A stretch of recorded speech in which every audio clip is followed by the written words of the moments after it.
आप में से कितने लोग हैं जो बहुत एक्साइटेड हैं आज के सेशन को लेकर के? तो अब मैं जैसे ही आपको नाम बताऊंगा उनका, जो हमारे आज के गेस्ट हैं, तो आपका जो एक्साइटमेंट लेवल है वो और बढ़ जाएगा। ये बताने से पहले कि गेस्ट कौन है, मैं आपको थोड़ा सा बताता हूं YouTube के बारे में। YouTube में क्या है कि पूरे वर्ल्ड की अगर बात करी जाए तो करोड़ों चैनल्स हैं जो अलग अलग जॉनर्स में हैं, अलग अलग कैटेगरीज में हैं। उसमें से दो बड़ी कैटेगरीज हैं, मोटिवेशन और एजुकेशन। पूरे वर्ल्ड में जो वर्ल्ड का नंबर 1 मोटिवेशन चैनल है वो मेरा है, और जो वर्ल्ड का नंबर 1 एजुकेशन चैनल है किसी इंडिपेंडेंट क्रिएटर का, वो उनका है, जो कि हमारे गेस्ट हैं। उनके 17 मिलियन से ज्यादा सब्सक्राइबर्स हैं। Please give an energetic and warm welcome to the one and only Khan sir.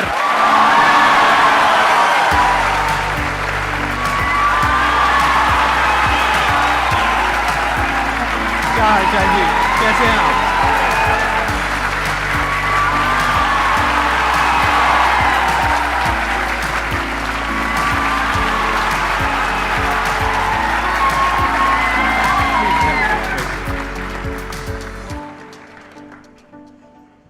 इससे पहले कि ऑडियंस आपसे कुछ पूछे या इंटरेक्ट करे, मेरे माइंड में एक क्वेश्चन है आपके लिए जी। जो बच्चे हैं वो आपके इतने दीवाने क्यों हैं, इतने पागल क्यों हैं आपके पीछे? मतलब मेरे कमेंट सेक्शन में भरा पड़ा था, खान सर कब आएंगे, खान सर कब आएंगे। मतलब ऐसा क्या जादू कर दिया आपने बच्चों के ऊपर? ये सवाल हम आपसे भी पूछते हैं, हमारे पे भी इतना कमेंट आया, इतना मेरे तो ऑफिस में लोग चले आए कि सर कब जा रहे हैं। अच्छा। क्योंकि हम लोग का तो एग्जैक्ट है, वही पढ़ाना है। हाँ। तो देखिए, हम लोग का मेन है कि बच्चों को जो जरूरत रहती है कि अगर लड़का पढ़ने आ रहा है ना, उसके मन में कोई डाउट ना रह जाए। हम उसको कहते हैं कि हम तुम्हें पढ़ा रहे हैं, दम है तो भूल के दिखाओ, याद करके नहीं।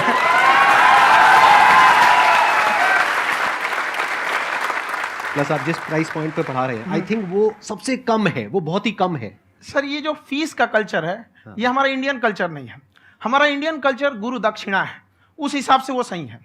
ऑक्सीजन जैसे जिंदगी के लिए जरूरी है, वैसे एजुकेशन जरूरी है। कोई ये नहीं कह सकता है कि पैसे की वजह से वो खान सर के यहां से लौट गया। क्या बात है।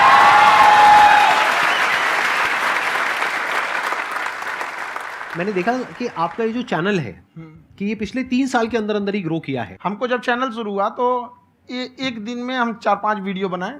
एक हमको कुछ आता, आज भी नहीं आता इतना, तो हम देख के कैमरा उमरा तो हम कंफ्यूज हो गए, बाप रे।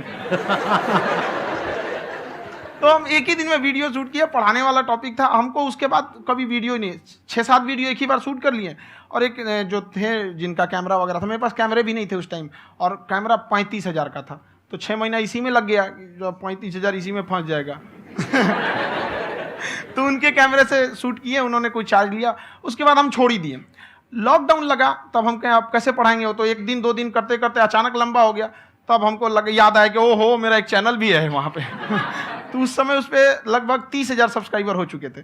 तो जैसे लॉकडाउन लगा तो उस पर पढ़ाना चालू किया, और पता नहीं क्या लोगों को पढ़ाई में इतना इंटरेस्ट आ गया कि आपका स्टाइल ऐसा है थोड़ा सा। आप आई थिंक पढ़ाई के साथ साथ में जो बीच बीच में आप थोड़ा बहुत छोड़ते रहते हैं ना, मतलब जो एंटरटेनमेंट चलता रहता है। ये बात हम देखिए, जब हम गुलाम थे ना, तो अंग्रेजों ने एक चाल चला था कि भारत को हम फिजिकली गुलाम रखेंगे 100-200 साल, मेंटली 1000 साल कर देंगे। उन्होंने पढ़ाई का मॉडल चेंज कर दिया। उन्होंने ऐसा डिजाइन किया कि टीचर की रिस्पॉन्सिबिलिटी है वो पढ़ा के चला जाए। टीचर की रिस्पॉन्सिबिलिटी यहां खत्म नहीं हो जाती।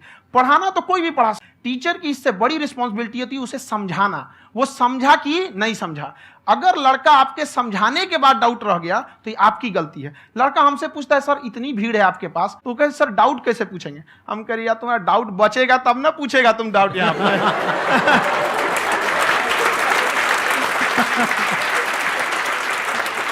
कॉन्फिडेंस नेक्स्ट लेवल है खान सर का, मानना पड़ेगा। और शायद यही वजह है इनकी जो ग्रोथ है उसका।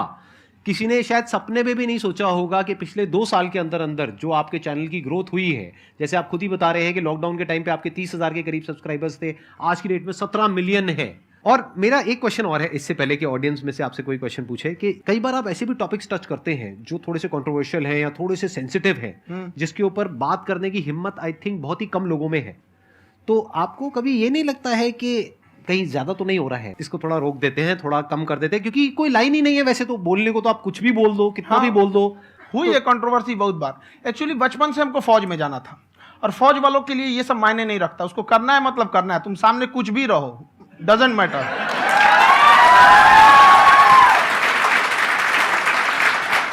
और मैंने YouTube पे देखा कुछ वीडियोस में कि आपका जो इंस्टीट्यूट है वहां पर आज से कुछ साल पहले कुछ बम गिरे थे। हाँ, कुछ गिरे थे, कुछ तो बहुत सॉलिड जगह गिरा था, फटा नहीं वो। मतलब आपके आसपास। हाँ, बम को भी पता है कि टीचर की इज्जत किया जाता है। क्या बात है, क्या बात है। मैं समझ पा रहा हूं कि ये आपके अंदर जो एटीट्यूड है ये कहां से आ रहा है, क्योंकि आप बचपन से ही फौज में जाना चाहते थे, तो आप जंग के मैदान में ही खड़े हैं एक तरीके से। बस फर्क ये है कि आपके हाथ में कलम है, हथियार ना हो करके। हथियार से एक आदमी की जान जा सकती है, हाँ। कलम से बहुत ताकत होता है। शिक्षा एक ऐसा हथियार है ना, हर कुरीतियों से लड़ सकता है, हर तरह की समस्याओं से। और ये एक ऐसा हथियार है, मेटल डिटेक्टर में भी नहीं पकड़ाता है।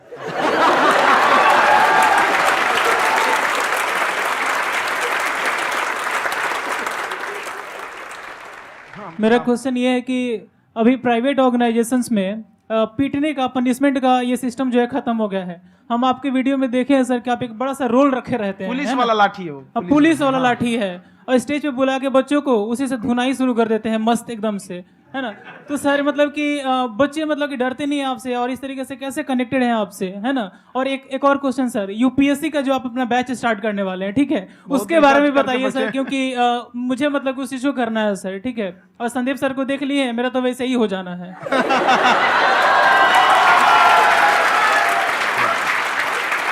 क्या हो जाना है?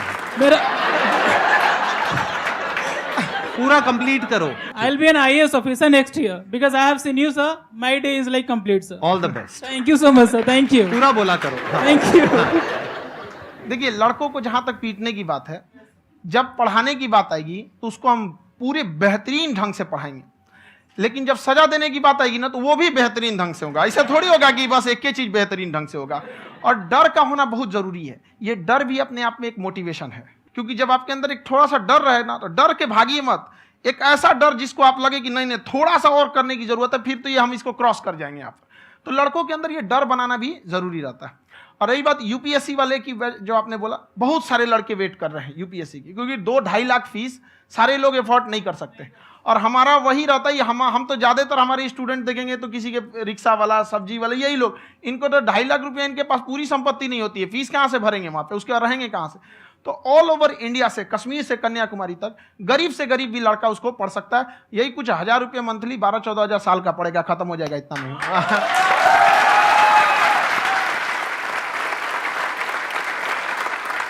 ये जो डंडे वाली बात इन्होंने कही, ये सच है? मतलब आप हाँ, सच में एक डंडा रखते हो पुलिस का ही है वो, और मारते हो? हाँ। कि मतलब अगर कोई लड़की छेड़ता है या ऐसा कोई भी उल्टा पुल्टा काम पढ़ाई करता लिखाई है, कुछ भी गलती करेंगे तो पिटाएंगे वो यहाँ पे, कैमरे पे, ऑन कैमरा, जैसा भी रहे, कुछ भी पिटाना तो उनको फिक्स है। एक तो कोई मतलब विधायक जी थे, उनके लड़का को पीट दिए, तो चला है दल बल लेके अपना वहां पे। उसने घर पे नहीं बताया था कि सर ने पीटा है, बस बोल दिया कोचिंग में पीटा है। बाद में पता चला हम पीटे हैं, तो उसके पिताजी मेरे सामने और पीटे।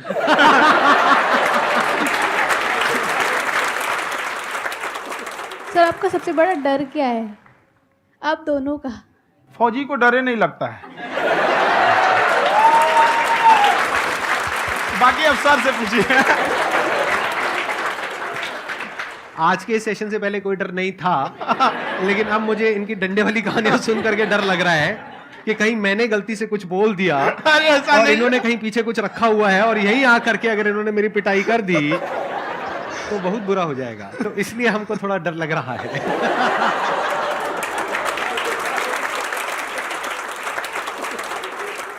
आपकी डेली कितने घंटे क्लासेस होती हैं? 6-7 घंटे। अभी भी खुद ही करते हो आप? हाँ, खुद ही हमारे classes स्टाफ करते हो? परेशान रहते हैं। हम 1:30-2 बजे सोते हैं, सुबह 6 बजे उठ जाते हैं, परेशान रहते हैं। यार इतना क्यों करते हो, है ना? कभी तो उनको भी साथ साथ लगना पड़ता है ना? उनको साथ साथ लगना पड़ता है। हम जग गए तो कोई सोया थोड़ी रहेगा, परेशान रहते, दिन में सोते ही नहीं है बेचारा, कहीं कहीं जाके सोते रहता है। तो हम सीट बांध दिए कि भाई तुम इस समय सो जाना, तुम इधर सो जाना। आपकी शादी हो गई है नहीं हुई अभी? मेरी खुशहाली क्या आप आइडिया लगा सकते हैं?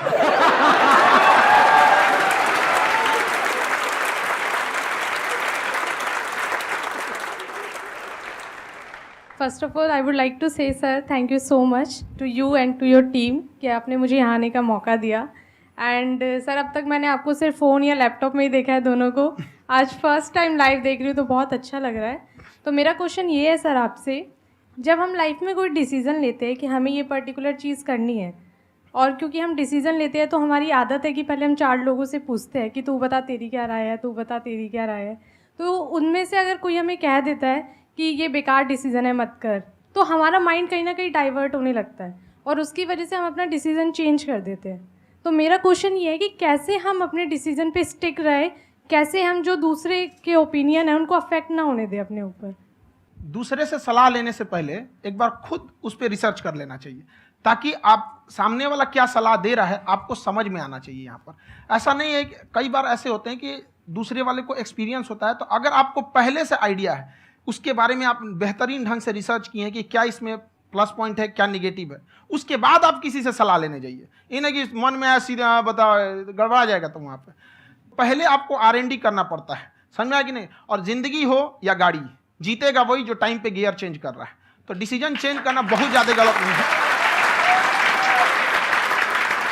इन्होंने बहुत अच्छी बात कही है और मैं इसी बात में थोड़ा सा और ऐड ऑन करूंगा कि ये जो आपने कहा ना कि अपने डिसीजन पे स्टिक कैसे रहें, ये कोई अच्छी क्वालिटी नहीं है, क्योंकि टाइम टू टाइम आपको अपने डिसीजंस को चेंज करना होता है। जैसे आपने 4 लोगों से डिस्कस किया, कोई इंसान कुछ पॉजिटिव बोल रहा है, कोई नेगेटिव बोल रहा है, उससे फर्क नहीं पड़ना चाहिए। डिपेंड ये करता है कि वो जो बोल रहा है उसका बेसिस क्या है। क्या वो किसी नॉलेज या एक्सपीरियंस के बेस पे बोल रहा है या ऐसे ही कुछ भी बोल रहा है? ऐसे ही बोल रहा है तो फिर उसकी बात पे ध्यान क्यों दे रहे हो? अगर किसी नॉलेज या एक्सपीरियंस के बेस पे बोल रहा है, फिर चाहे वो पॉजिटिव बोल रहा है चाहे नेगेटिव बोल रहा है, दोनों ही मायने रखता है। उसके बाद में रिसर्च करनी है और फिर रिसर्च करने के बाद में फाइनल डिसीजन अपना खुद का होना चाहिए। अब वो डिसीजन उससे अलग भी हो सकता है जो आपने पहले लिया था, और वो सेम भी हो सकता है। सर मेरा क्वेश्चन दोनों से है आपसे, how to deal procrastination and laziness. हमारा ब्रेन है ना, ये बहुत आलसी टाइप का है, इसको आराम खोजना पसंद है। अब थोड़ा सा भी आप इसको आराम की ओर लेके चले गए ना तो फिर उधर ही रहेगा। आप सोचेंगे 10 मिनट आराम कर लेते हैं ना, तो 10 मिनट 2 घंटा बना देगा। उसको टॉर्चर कीजिए, चल 10 मिनट बाद में उसको आप उस पर हावी में, वो कह रहा है कि हमको आराम चाहिए, आपको हाँ आराम मिलेगा, पहले काम फिर मिलेगा आराम। तो आप उसके हिसाब से मत चल। आपका मन कर रहा है थोड़ा सा देख लेते हैं, कोई नोटिफिकेशन आया, आप कोई काम कर रहे हैं, क्यों पहले काम कर लीजिए, बाद में देखिएगा ना नोटिफिकेशन। आप हावी मत होने दीजिए यहाँ पे। अगर आप 5 मिनट भी थोड़ा सा लूज पड़े ना, थोड़ा सा कमर सीधा कर लेते हैं, 2 घंटा बर्बाद कर दिया आपको। हावी मत होने दीजिएगा उसको अपने ऊपर। प्रोक्रेस्टिनेशन को तोड़ने का एक ही तरीका है, सबसे छोटे लेवल पे ले जा करके उस गोल को तोड़ दो। यानी वो गोल बहुत बड़ा है, उसको ब्रेक डाउन करो, उसके सबसे पहले स्टेप पे आ जाओ कि उसको अचीव करने का सबसे पहला स्टेप क्या है। जैसे गाड़ी चलाना सीखना है, उसका सबसे पहला स्टेप क्या है। अगर घर में कोई नहीं है सिखाने वाला या सिखाने वाली, तो बाहर जा करके जो गाड़ी का ड्राइविंग स्कूल है उधर जा करके पैसे दे दो। अब फंस गए ना तो फंसा दो अपने आप को। दिमाग ये लगाओ कि अपने आप को कैसे फंसाया जाए। जब हम फंस जाते हैं ना तो फिर हमको वो काम करना ही पड़ता है।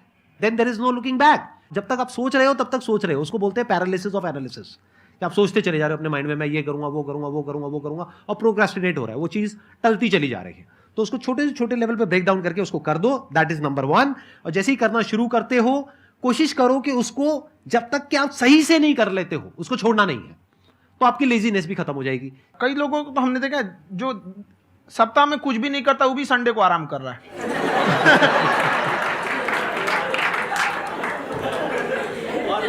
वैसे कहा भी जाता है कि अगर कोई काम आपको करवाना है ना तो ऐसे किसी इंसान को दो जो बिजी है। हाँ। ऐसे आदमी को मत दो जो खाली है। ये परफेक्ट एकदम। किसी को भी आप देखिएगा जिसको आप कहते हैं कि मतलब थोड़ा ठीक ठाक आप समझते हैं कि नहीं ये बहुत आगे निकल, वो एक काम को खत्म करने के बाद कभी आराम नहीं करेगा। एक काम खत्म हुआ उसको लगेगा हाँ एक खत्म हो गया, अब दूसरा करना चाहिए। और वही जिसको देखिएगा एक खत्म हो गया और आराम करना चाहिए, कभी नहीं, लाइफ में आखिरी सांस तक। सर यहाँ पे सब हिंदी में पूछते हैं, इंग्लिश में पूछते हैं, मैं भोजपुरी में पूछूं? जौन भाषा ठीक लगे तोने में पूछ दो। हाँ सर।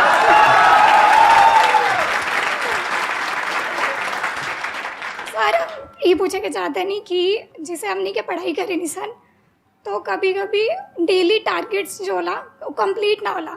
अगर टारगेट्स कंप्लीट भी होला तो फिर ऐसा इरिटेशन या फिर वो एंजाइटी या फिर कि और करना है या फिर अभी नहीं हुआ, वो चीज़ हमेशा रहेला, तो वो कम कैसे करल जाए? देखिए टारगेट्स को ना हम लोग को एक अपने हिसाब से पहले फिट करना चाहिए। ऐसा नहीं कि दूसरे किसी इंसान को देख के हम टारगेट फिट कर ले। कोई लड़का 8 घंटा पढ़ रहा है, कोई पहली बार अभी पढ़ना ही चालू किया, उसको देख के 8 घंटा पढ़ेगा तो पढ़ाई छोड़ देगा। तो आप अपनी क्षमता के हिसाब से देखिए कि आप कितना पढ़ सकते हैं। अगर आपने एक घंटे को बना लिया कि हम 1 घंटा पढ़ सकते हैं, अगले 1 हफ्ते तक उसको सस्टेन रखिए। जिम में कैसे करते हैं लोग, पहले दिन उठा लीजिएगा 1 कुंटल तो हार्ट अटैक हो जाएगा। तो वो धीरे धीरे टारगेट सेट कीजिए और अपनी क्षमता को भी देखिए। हर इंसान की क्षमता अलग है। कंगारू को देख के हाथी छलांग मारेगा, पैर तोड़ के बैठ जाएगा।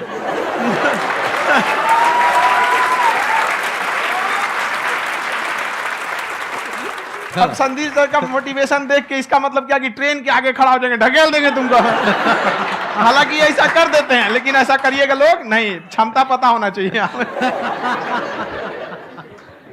आपके अंदर एंजाइटी हो रही है कि मैंने कर तो लिया है, आप ये नहीं कह रहे कि मैंने कुछ भी नहीं किया है फिर मेरे को एंजाइटी हो रही है, आप ये कह रहे हो मैंने काफी कुछ कर लिया है फिर भी एंजाइटी हो रही है कि कहीं कुछ छूट तो नहीं गया है। तो बेसिकली आपको ये देखना है कि अगर आपके अंदर ये एंजाइटी हो रही है, that means you are a very good student, आप एक अच्छे स्टूडेंट हो। क्यों? क्योंकि बहुत सारे स्टूडेंट्स तो ऐसे हैं उनको पढ़ने के नाम से एंजाइटी होती है। तो आपको एंजाइटी हो रही है कि मैंने पढ़ लिया, दिन में मानो 8 घंटे का आपने टारगेट सेट किया और 6 घंटे पढ़ लिया, या मान लो 8 घंटे भी पढ़ लिया, फिर भी एंजाइटी हो रही है कि मैंने 10 घंटे नहीं पढ़ा। तो ये तो अच्छी क्वालिटी है ना, ये तो एक ब्रिलियंट स्टूडेंट की क्वालिटी है, क्योंकि एंजाइटी उसी को होती है जो केयर करता है, जिसको परवाह है, उसी की तो एंजाइटी होती है। जैसे माँ को अपने बच्चे की, जैसे एक माँ को अपने बच्चे को लेकर के एंजाइटी होती है। हंस लो मजाक उड़ा लो मेरा। कोई बात नहीं, एडिट कर देंगे इसको हम। हाँ।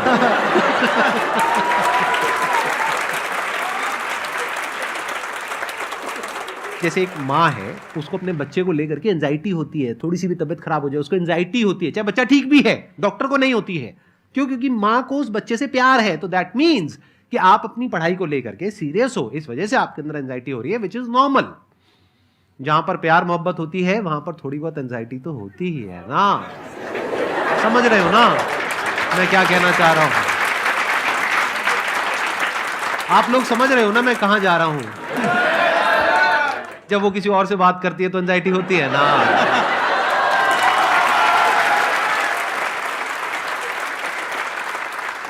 सर, आपकी स्टोरी हमने सुनी थी, तो एक टाइम आया था जब आप गंगा किनारे जाके बैठ गए थे, उस समय आपको कुछ समझ नहीं आ रहा था। तो उस समय मतलब आपने ये डिसीजन कैसे लिया कि अब आगे नहीं, यहाँ से वापस जाना है? रास्ता ही नहीं था। घर जाने के लिए एटलीस्ट 90 रुपए चाहिए थे, जेब में 40 रुपए थे। कैसे घर जाते हैं? और हम गंगा के किनारे चुपचाप बैठे बैठे हम कहें कि अब बहुत टेंशन हो गया, अब घर जाना चाहिए। रूम पे, तो किराए के रूम पे ही आदमी सारे लोग रहते। गए वहाँ पे तो रूम लॉक हो गया था। तुम खटखटाए तो ऊपर से गुस्सा से बोले जो ऑनर थे, क्या टाइम हो गया है? तुम कहे 9-10 बज रहा होगा। घड़ी देखिए तो 2 बज रहा था रात का, 2-2:30 बज गया था वहाँ। टेंशन में आप तो होता है, कई बार ऐसा समय आएगा कि लगेगा जैसे अब कुछ नहीं हो सकता है। तो इससे घबराना नहीं है। कभी कभी गुच्छे की आखिरी चाबी भी ताला खोल देती है। जो बातें आपने बताई कि घर में प्रॉब्लम्स ये तो बहुत लोगों ने फेस करी वहां पर, आप अकेले नहीं है, बहुत लोगों ने ये प्रॉब्लम्स फेस करी, बहुत तरह की प्रॉब्लम्स देखी, बहुत तरह की स्ट्रगल्स देखी, लेकिन वो सब इतने कामयाब नहीं हो पाए जितने कि आप हुए। तो आपके अंदर ऐसा कुछ ना कुछ है जो औरों के अंदर नहीं है। तो वो मैं जानना चाह रहा हूं कि वो ऐसा क्या था जहां से कि आपका दिमाग यहां तक सोच पा रहा है कि मैं पूरे इंडिया में इतने बड़े लेवल का चेंज लेकर के आ सकता हूं, एजुकेशन फील्ड में रेवोल्यूशन लेकर के आ सकता हूं। ये सोचना ही बहुत लोगों के बस का नहीं है। मेरी एक खुद की थिंकिंग, अगर हमको कोई 100 रुपए किसी काम के लिए दिया, हम सबसे यही कहते हैं, तो हम कोशिश करते हैं उसे 200 का रिटर्न दे। अगर कोई हमसे 200 रुपया फीस दे रहा है, 250 दे रहा है, तो हम उसको ये कोशिश करते हैं कि तुम्हें ऐसा लगे कि नहीं भैया हमने 10-20 हज़ार का पढ़ लिया यहाँ पर। वो ईमानदारी से कभी कमी नहीं।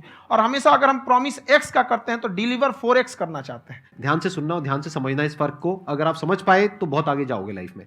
एक वो होते हैं जो ये सोचते हैं कि हमें सब कुछ मिल जाए, हमें कुछ भी करना ना पड़े। दूसरी कैटेगरी होती है लोगों की जिनको जितना मिलता है उसमें भी चोरी चकारी करते हैं या कोशिश करते हैं कि उससे कम दे सामने वाले को जितना कि हमें मिल रहा है। तीसरी कैटेगरी होती है लोगों की, जो इनके जैसे लोग होते हैं, वो क्या करते हैं, वो ये सोचते हैं कि अगर मैंने किसी से 1 रुपए भी लिया, देखा जाए तो 200-250 रुपए कुछ भी नहीं होता है, 200-250 रुपए अगर मैंने लिया तो कैसे उसको 400 रुपए की वैल्यू दूं। ये जो थिंकिंग है ना, यही एक फर्क होता है एक ऐसे इंसान में जो बहुत आगे निकल जाता है और उस इंसान में जो मीडियोकर रह जाता है। आप अपने आप को अपने आप के ऊपर समय दीजिए, उसको डेवलप कीजिए। जब आप अपने आप के ऊपर खर्च करते हैं तो आने वाले समय में लोग गूगल पे आपको सर्च करते हैं। क्या बात है सर, ये आपने अभी बनाया है या ये कोई पुराना आपका वो है? बनते रहता है इसे, फ्लो में बन जाता है।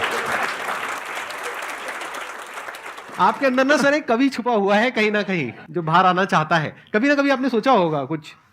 हाँ, कभी कभी देखिए, एक चीज है, संगत का बहुत अच्छा असर पड़ता है। ये चीज को हमेशा, संगति का मतलब लोग हल्के में ले लेते हैं। संगति का मतलब होता है संग संग गति। तो अच्छे लोग के साथ रहेंगे तो संग संग अच्छी गति होती जाएगी, खराब में रहेंगे तो ये भी होता है। बट अपने आप को थोड़ा सोचना चाहिए कि हम केवल जी के मर जाएं इसके लिए नहीं आए हैं।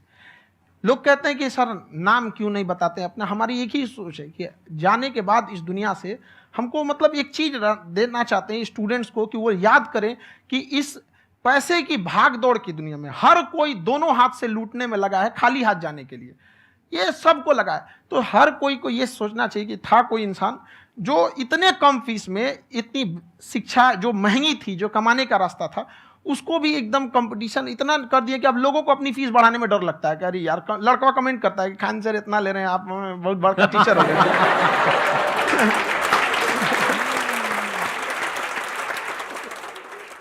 खान सर की एक क्लिप है, ये समय और समझदारी में बहुत फर्क होता है। अगर समय रहते समझदारी आ गई तो इंसान कामयाब हो गया, लेकिन अगर समय चला गया फिर समझदारी आई फिर तो बेकार है। तो सर मतलब कुछ आपको ऐसी चीज़ लाना चाहिए जो मतलब बच्चों जो तैयार हो रहे हैं उनको ये चीज़ें मतलब एंड टाइम पे दिखे। समझ रहे हैं आप मेरी बात? नहीं समझ?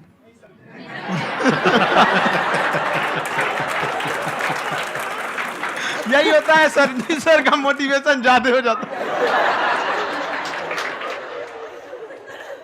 जब आप स्ट्रगलिंग फेज में हैं तो कम से कम चीजों को अपने ऊपर खर्च कीजिए, ज्यादा से ज्यादा सीखने में खर्च कीजिए। अगर आपको राजा बनने का शौक है तो गुलाम की तरह मेहनत करना सीखिए, तब राजा बनेंगे।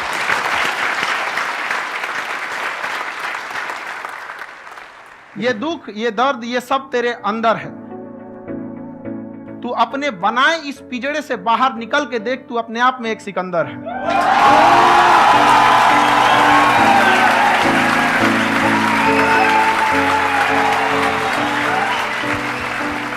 Thank you so much sir for coming. बहुत मजा आया मेरे को आपके साथ में इंटरेक्ट करके। आई एम श्योर आप लोगों को भी बहुत मजा आया होगा।